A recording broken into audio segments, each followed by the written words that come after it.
They say room 408 is never truly empty. The staff avoid it when they can.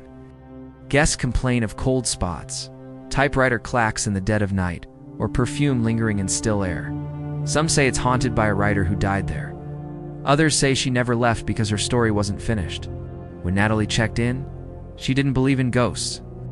She just needed a break from her ex, from the city, and most of all, from the blinking cursor that had haunted her for months. She requested the quietest room in the hotel. They gave her 408. The Hotel Sorrento stood like a grand, time-worn sentinel at the edge of First Hill. Ivy-covered brick, its stained glass windows and dark wood interiors made it feel like a place out of time. Natalie loved it instantly. She unpacked her notebook, her laptop, and 3 books she wasn't actually reading. Her plan was simple: sleep, wander the halls, maybe write something, anything that didn't feel forced. The room was beautiful, quiet, clean. A faint scent of lavender hung in the air. That night, the dream began. Natalie was standing at the window, though she didn't remember getting out of bed. Rain streaked the glass. Behind her, someone typed slow, deliberate keystrokes. She turned, but no one was there. Just a vintage typewriter sitting on the writing desk, ink-stained, waiting. She woke with her hand outstretched toward it. But the desk was empty. Her laptop, however, had a single line typed onto the screen. "I remember the rain most of all." Natalie blinked. She didn't write that. She hadn't even turned the laptop on. She shut the lid and left the room. Downstairs, she asked the front desk clerk casually, "Has anyone else reported weird stuff in 408? The young woman hesitated, then smiled too quickly. "Oh, that's one of our historic suites. Beautiful view, right?" Natalie nodded. "Yeah. But has anyone written something and not remembered it?" The clerk's smile faded. "You should talk to housekeeping," she said quietly. "They say the room doesn't like to be empty too long." That afternoon, Natalie returned and found her laptop on again.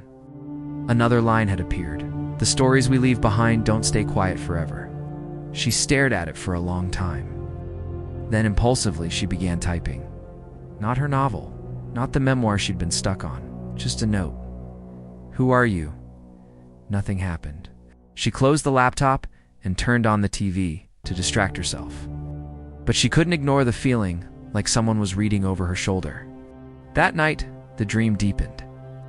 She saw a woman standing near the fireplace, dressed in black, hair pinned up, her hands resting on a book. Natalie approached, but the woman didn't turn. "Why are you here?" Natalie asked. The woman finally looked up. "To finish what I started." Then she vanished. Natalie woke drenched in sweat. The typewriter sound still echoed in her ears. The next day, she walked to the Seattle Central Library, hoping for a break in routine. Instead, she found a book of essays by Alice B. Toklas in the rare books section.